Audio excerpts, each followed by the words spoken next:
The stars had always been kind to humanity. For 300 years they had traveled among them, built homes on distant worlds and made friends with alien races. Earth believed in peace. Earth believed in talking, not fighting. Earth was wrong. Admiral Ho stood on the bridge of the starship Dawn's Light. He was a tall man with gray hair and tired eyes. He had served Earth for 40 years. In all that time, he had never fired a weapon in anger. He was proud of this fact. Today, that pride would turn to ash. "Sir, we are receiving a distress signal," said Lieutenant Min. She was young, barely 25, with short black hair and a face that still held hope. That hope would not last much longer. "From where?" Ho asked. "Harmony 7, sir." Ho felt his heart stop. Harmony 7 was a peaceful colony. It had no weapons, no soldiers. It was a place for families, for children, for dreams. His daughter lived there. She was a teacher. She taught little children how to read and write. She had sent him a message just yesterday, telling him about a student who had finally learned to spell his own name. "Put it through," Ho said. His voice was calm, but his hands were shaking. The screen flickered. Static filled the bridge. Then a face appeared. It was Colony Director Ho Jin. His face was covered in blood. Behind him, Ho could see fire. He could hear screaming. "They came without warning," Ho Jin gasped. "The thousands of ships, they are killing everyone. Everyone. There are no soldiers here. We have no weapons. We tried to surrender. They did not care. They are burning our homes. They are burning our children." The transmission cut to static. Ho stood very still. The bridge was silent. Every officer stared at the screen where Ho Jin's bloody face had been. "How long until we reach Harmony 7? Ho asked. 12 hours, sir," Min whispered. 12 hours. Ho closed his eyes. He knew what 12 hours meant. It meant they would arrive to find nothing but ashes and bones. It meant his daughter was already dead. The Dawn's Light raced through space at maximum speed. Ho did not sleep. He did not eat. He stood on the bridge and watched the stars pass by. Each star seemed to mock him.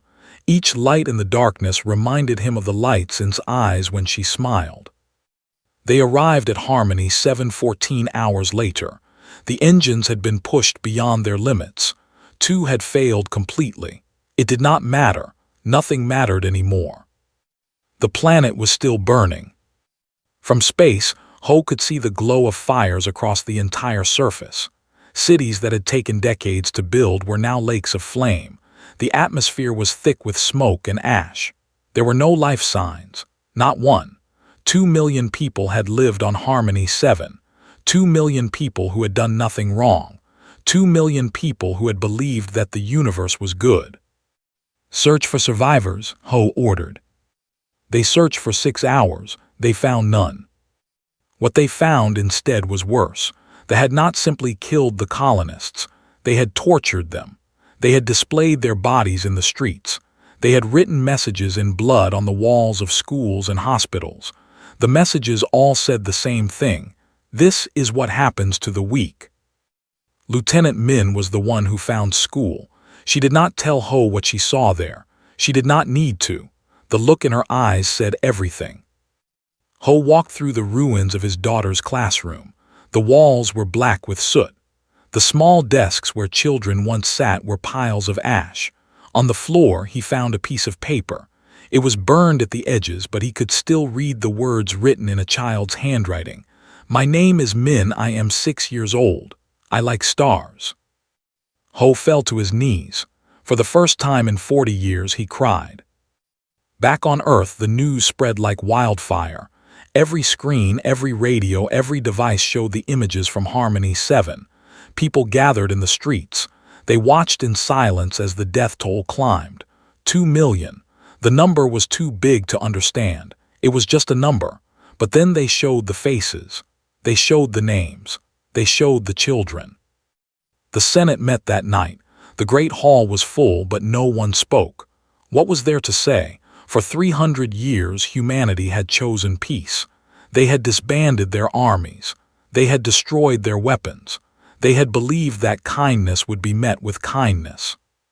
They had taught them otherwise. Senator Mira was the first to speak. She was an old woman with white hair and a soft voice.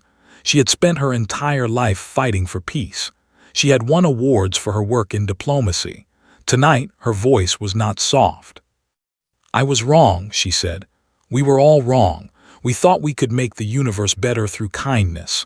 We thought that if we showed others how to be good, they would learn. They did not learn. They laughed at us. They called us weak. And then they murdered our children." She paused. Her hands gripped the podium so hard her knuckles turned white. "No more," she said. "No more peace. No more mercy. No more being civilized." The Senate erupted in chaos. Some shouted in agreement. Others wept. A few tried to argue for calm, for reason, for another way, but their voices were drowned out by the roar of anger. On the burned soil of Harmony 7, Admiral Ho stood alone. He held the piece of paper with the child's writing. He looked up at the stars that had once seemed so kind. "You wanted war," he whispered to the darkness. "You will have it." He did not know that deep beneath the surface of Mars, something ancient was beginning to wake. He did not know that humanity had not truly forgotten how to fight. They had simply chosen not to. That choice was over. They had killed 2 million innocent people to send a message. They wanted the galaxy to know that humans were weak. Instead, they had made the worst mistake any species had ever made. They had reminded humanity of what it used to be. And humanity remembered everything. The Senate Hall had never been so full. Every seat was taken. People stood in the aisles, against the walls, in the doorways. Outside, millions more watched on screens across Earth. The whole world was waiting. Commander walked to the center of the great hall. She was not a politician. She was a soldier, one of the few left on Earth. Her uniform was old, the design unchanged for 200 years. Most people had forgotten what the uniform meant. They would remember soon. She was 50 years old, with sharp eyes and a face that showed no emotion. She had spent her entire career guarding old weapons that everyone believed would never be used. She had trained soldiers who had never fought. She had kept secrets that most people thought were just stories. 312 years ago began, humanity made a choice. We had just survived the Great War. Billions had died. Our cities were dust. Our hearts were broken. We looked at what we had done to ourselves and we felt shame. She paused. Every eye in the hall was on her. So we made a promise. Never again. We would become civilized. We would put away our weapons. We would forget how to kill. We would show the universe that there was a better way. His voice grew harder. We kept that promise. For 300 years we kept it. We met new species. We offered them friendship. We shared our food, our medicine, our knowledge. When they were cruel to us, we forgave them. When they cheated us, we smiled and tried again. We believed that love was stronger than hate. She turned slowly, looking at every face in the room. We were wrong. The hall was completely silent. The Empire watched us for 50 years. They saw our cities without walls. They saw our ships without weapons. They saw our soldiers without guns. And they laughed. They called us food. They called us prey. They called us the weakest species in the galaxy. His hands curled into fists. 3 days ago they attacked Harmony 7, a colony of teachers and farmers and children, 2 million people who had never hurt anyone. They killed them all, not because they had to, not because we were a threat. They killed them because they could. They killed them to show the galaxy what happens to the weak. She reached into her pocket and pulled out a small object. It was a child's toy, a little stuffed bear. It was burned black and covered in ash. I found this in the ruins of a school. A little girl was holding it when she died. She was 4 years old. Her name was Bora. She liked to sing. Set the toy on the podium. They want us to be afraid. They want us to beg for mercy. They want us to prove that we are exactly what they think we are, weak, soft, broken. Her eyes burned with cold fire. I say we show them something else." She pressed a button on her wrist device. Behind her, a massive screen came to life. It showed something that most people had never seen before: deep underground facilities, vast hangars filled with ships, weapons that looked like they came from nightmares. 300 years ago, we did not destroy all our weapons. We hid them. We sealed them away in vaults beneath the mountains, beneath the oceans, beneath the surface of Mars. We hoped they would never be needed again. We hoped humanity had truly changed. The images continued: ships the size of cities, guns that could crack planets, armor that could survive stars. These weapons were built during the Great War. They were created by humans who had lost everything, humans who had watched their families burn, humans who had nothing left but rage. These weapons are not tools of war. They are monuments to human anger. They are proof of what we become when we stop being civilized. The Senate stared at the screen in shock. Most of them had never known these things existed. They had been told the old weapons were destroyed. They had been lied to. "I am not asking for permission," said. "I am telling you what is going to happen. These weapons will be activated. These ships will fly again. The Empire will learn what happens when you wake a sleeping giant." An old senator named Guy stood up. His voice was shaking. "Commander, please, there must be another way. If we use these weapons, we become monsters. We become exactly what we swore never to be again." Looked at him with something close to pity. "Senator, they murdered 2 million of our people.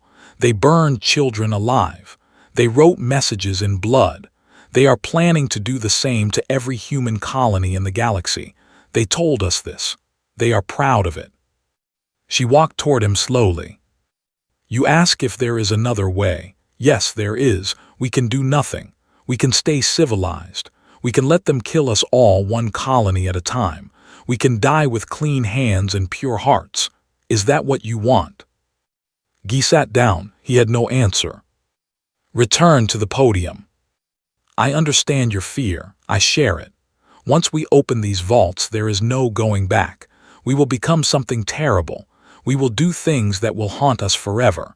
Our children will read about what we did and feel shame."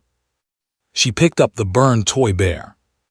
"But they will be alive to feel that shame, and the will not." The hall erupted in voices. Some called for war, others begged for peace. Arguments broke out everywhere. For 2 hours the debate raged. Old friendships broke. New alliances formed. The future of humanity hung in the balance. Finally, the speaker called for the vote. All those in favor of activating the sealed weapons and declaring war on the Empire. Hands rose, one by one, then in groups, then all at once. The count was taken. All those opposed. A few hands rose, not many, not enough. The speaker's voice was heavy. "The motion passes, 847 in favor, 12 opposed. May God forgive us for what we are about to do." Nodded once. She had known how the vote would go. Humanity had tried to be good. They had tried for 300 years, but there was a limit. There was always a limit. She spoke into her communicator. "This is Commander. Authorization code, Final Dawn. Wake them up. Wake them all up." Deep beneath the mountains of Earth, lights flickered on for the first time in centuries. On Mars, massive doors began to open. On a dozen hidden stations across the solar system, machines that had slept for generations started to hum. Humanity had chosen peace. That choice was over. Now they chose something else. They had called them weak. They had called them prey. They would soon learn how wrong they were. War was coming, and war was what humanity did best. The tunnels beneath Mars went deeper than anyone remembered. Engineer Sung walked through them with a flashlight in one hand and a data pad in the other. He had worked on Mars for 20 years, fixing power systems and water pipes. He had always known there were old military bases down here, sealed off and forgotten. He had never imagined what was inside them. The door in front of him was 3 meters thick. It was made of metal that did not exist anymore. The people who had built this place had taken their secrets with them when they died. For 300 years, this door had not opened. It opened now. The hangar beyond was vast. Sung's flashlight could not reach the far walls, but he did not need light to see what was inside. The ships had their own lights, red lights that blinked slowly in the darkness like sleeping eyes beginning to wake. "There are 47 ships in this hangar alone," Sung said into his communicator. "I am sending you the designs now." Back on Earth, Commander studied the data. Her face showed nothing, but her heart was racing. "These are Reaper-class destroyers," she said quietly. "I thought they were all destroyed." "There are more," Sung replied. "I have found 12 hangars so far. Each one is larger than the last." Captain stood beside. He was a big man with broad shoulders and a shaved head. He had spent his career commanding transport ships, carrying food and medicine to colonies. He had never commanded a warship. He had never even seen one. "Can these ships still fly?" he asked. Sung laughed. It was not a happy sound. "Captain, these ships were built to survive the end of the world. The people who made them were afraid of everything. Nuclear bombs, asteroid impacts, solar flares. They built ships that could take any punishment and keep fighting. 300 years of sleep is nothing to them." He paused. The red lights around him were blinking faster now. "They are waking up, Captain. They know war is coming, and they are hungry." Over the next 3 weeks, the Black Fleet assembled. Ships rose from their hiding places on Mars, on the moons of Jupiter, on asteroids that everyone thought were empty. They were black because their makers had wanted them to be invisible against the void of space. They were called the Black Fleet because of what they left behind. Sung worked without sleep. He had to repair systems that used technology no one understood anymore. He had to teach crews how to operate weapons that had not been fired in 3 centuries. He had to do the impossible, and he had to do it fast. "The power cores are fully charged," he reported on the 15th day. "The weapons are online. The ships are ready." Captain stood on the bridge of the flagship, a massive vessel named the Iron Will. It was 5 kilometers long. It carried enough weapons to destroy a planet, and it was just one ship among thousands. Looked at his crew. They were young, most of them. They had trained for jobs that did not involve killing. Now they sat at weapon stations, learning to aim guns that could crack moons. "I know you are afraid," said. "I am afraid too. What we are about to do will change us forever. We will see things we cannot unsee. We will do things we cannot undo. Some of us will not come home." He paused. On the main screen, the image of Harmony 7 burned, the bodies, the blood, the messages written on walls. "But I want you to remember something. We did not start this war. We tried for 300 years to avoid it. We offered peace. We offered friendship. We offered love. They answered with fire and death. They murdered 2 million of our people. They burned our children." His voice grew cold. "Now we answer." The Black Fleet moved out, 10,000 ships carrying 3 million soldiers who had never fought a battle. They did not send warnings. They did not announce their coming. They simply left the solar system and headed for space. The journey took 4 weeks. During that time, the crews trained constantly. They ran battle simulations. They practiced attack patterns. They learned the names of the weapons they would use, weapons with names like and Final Light. Pilot sat in the cockpit of her fighter craft. She was 23 years old. Before the massacre, she had been a racing pilot, flying small ships for entertainment. Now she was learning to kill. "The fighters are fast," her instructor said, "but they are weak. One good hit and they fall apart. Your job is to hit them before they hit you." Nodded, she thought about her little brother. He had been visiting Harmony 7 when the attack came. He had wanted to see the famous gardens there. He was 11 years old. She did not think she would have trouble hitting the enemy. On the 28th day, the Black Fleet reached the border of space. They stopped. They waited. Admiral Ho had joined them. He had refused to stay behind. His daughter was dead, and he wanted to look into the eyes of the beings who killed her. "Sir," a sensor officer reported, "the know we are here. They are sending a message." "Let them speak," Ho said. The screen flickered. A commander appeared. There were tall beings with gray skin and 4 arms. This one wore medals on its chest. It looked at Ho with what might have been amusement. "Humans," it said, "you have come to die, good. We were planning to come for you anyway. Now you have saved us the trip." Ho said nothing. "I see you have found some old ships," they continued. "Very impressive, but ships are not warriors. Your people have forgotten how to fight. You are soft. You are weak. You will break." Ho still said nothing. They leaned forward. "We killed your people on Harmony 7 slowly. We enjoyed it. Your screams were music to us. Do you know what the last sound your daughter made was? She was begging for mercy. We gave her none." For a long moment Ho was silent. Then he smiled. It was not a human smile. There was no warmth in it, no kindness, no mercy. It was the smile of something ancient and terrible, something that had slept for 300 years and was finally awake. "Thank you," Ho said softly. "I was worried I might feel guilt for what I am about to do. Now I feel nothing." He turned to his crew. "All ships attack pattern final dawn. No mercy, no prisoners, kill them all." The Black Fleet moved forward. They would soon learn what humanity had buried beneath the mountains of Mars. They would learn why the ancestors had been so afraid.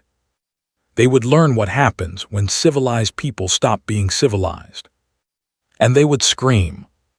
The first battle lasted 6 hours. They had sent 5,000 ships to stop the Black Fleet. They believed it would be enough. They were wrong. Pilot flew through the chaos of war. Laser beams cut through space like deadly fingers. Missiles flew in all directions. Ships exploded in balls of fire that made no sound in the void. Around her, fighters died by the hundreds. Her targeting computer locked onto an enemy ship. She pressed the trigger. The fighter came apart in pieces. "Kill confirmed," her computer said in a calm voice. Did not feel anything. She had expected to feel sick or scared or sad. Instead, she felt nothing at all. They had killed her brother. Every ship she destroyed was justice. "Kill confirmed, kill confirmed, kill confirmed." The computer kept counting, kept shooting. On the bridge of the Iron Will, Captain watched the battle unfold. The fleet was falling apart. Their ships were fast and numerous, but they were weak. Human weapons cut through their shields like they were made of paper. "Sir," his tactical officer reported, "the enemy fleet is breaking formation. They are trying to retreat." His face was hard. "Do not let them escape. Hunt them down, every last one." The Black Fleet spread out like a dark hand closing into a fist. Ships that tried to run were caught and destroyed. There was no mercy. There were no prisoners. The humans had been called weak for too long. Now they proved just how wrong that was. When the battle ended, not a single ship remained. 5,000 vessels destroyed. Over 100,000 dead. The humans had lost 12 ships and 400 soldiers. The galaxy watched in shock. They had believed humans were peaceful. They had believed humans had forgotten how to fight. They were wrong. Admiral Ho gave the order to advance. The Black Fleet cut through space like a knife through flesh. They destroyed military bases. They burned shipyards. They broke weapons platforms into pieces. Anything they could use to fight back was turned to dust. On the 5th day, they reached the first colony world. Ho stood on the bridge looking at the planet below. It was a beautiful world, blue and green and full of life. Millions of lived there. Families, children, innocent people who had nothing to do with Harmony 7. "Sir," his communications officer said, "they are sending a message. They want to surrender." Ho was silent for a long moment. Behind him, the image of Harmony 7 played on a small screen. The bodies of children, the messages in blood, the face of his daughter in a photograph he carried everywhere. He said, "Sorry. We do not accept surrender, not anymore." The weapons of the Black Fleet turned toward the planet. Bombs fell through the atmosphere like rain. Cities burned. Mountains cracked. Oceans boiled. When it was over, nothing was left. News of the destruction spread through the galaxy. Other species watched the recordings with horror. The humans they had known were gone. Something else had taken their place. On the 10th day, the Black Fleet reached It was the center of their empire, a massive planet covered in cities and monuments and temples. 20 billion lived there. It was the heart of everything they were. Pilot looked at it through her cockpit window. Her kill count had reached 412. She had stopped counting. "It is beautiful," her wingman said through the radio. His name was Jin.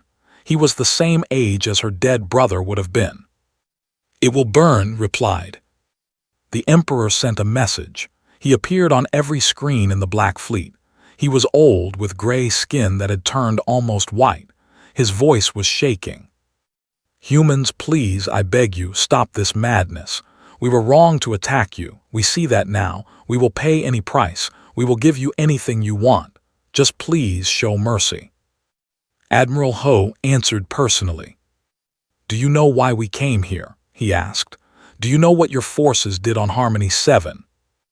"It was a mistake," the Emperor said quickly.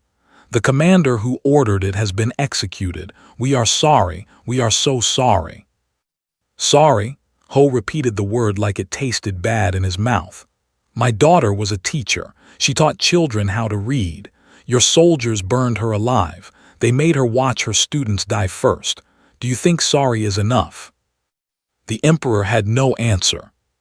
"You called us weak," Ho continued. "You called us prey. You thought our kindness was stupidity. You thought our peace was surrender. You were wrong." He leaned forward. "We were not weak. We were sleeping. We buried our weapons because we were afraid of what we could do with them. We chose to be civilized because we knew the alternative. You woke us up. You reminded us of what we really are." He paused. "And what we are is terrifying." The Black Fleet opened fire. The burned for 7 days. The sky turned red. The oceans turned to steam. Cities that had stood for 10,000 years became ash in minutes. 20 billion died screaming. On the 7th day, the guns finally fell silent. The planet below was black and dead. Nothing lived. Nothing moved. Nothing remained. Watched through her cockpit window, she expected to feel satisfaction, justice, victory. Instead, she felt empty. "They called us civilized," she whispered to herself. "That was their mistake." Jin's voice came through the radio. Was it worth it, all this death? Thought about her brother, his smile, his laugh, the way he used to follow her around asking endless questions. She would never see him again. "No," she said, "nothing is worth any of this, but they did not give us a choice." The Black Fleet turned away from the dead world. Their work was not finished. They had colonies throughout the galaxy, military bases, research stations, ships. All of them would burn. Humanity had tried to be good. They had tried for 300 years, but there was something inside them, something ancient and dark, that had woken it up. And it was hungry. The rest of the galaxy watched and learned. They had thought humans were harmless. They had joked about the soft species from Earth who refused to fight. They were not joking anymore.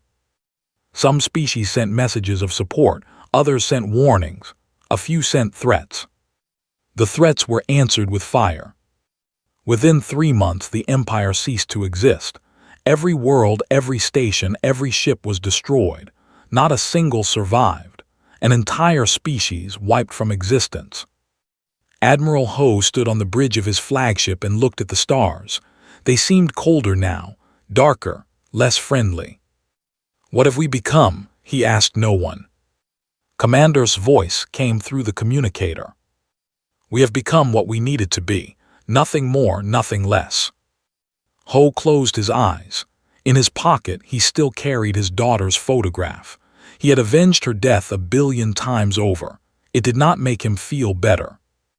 Nothing would ever make him feel better again. The war was over. Humanity had won. But everyone knew this was not the end. It was only the beginning. The galaxy was silent. For the first time in 1,000 years, no species dared to speak.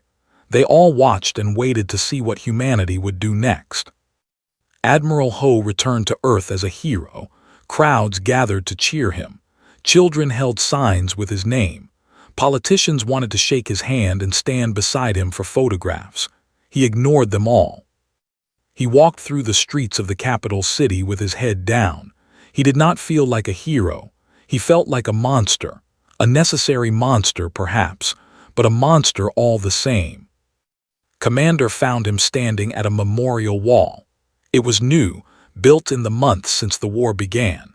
2,000,000 names were carved into the stone. 2,000,000 people who had died on Harmony 7. He was tracing his daughter's name with his finger. "The Senate wants to see you," said softly. "I know.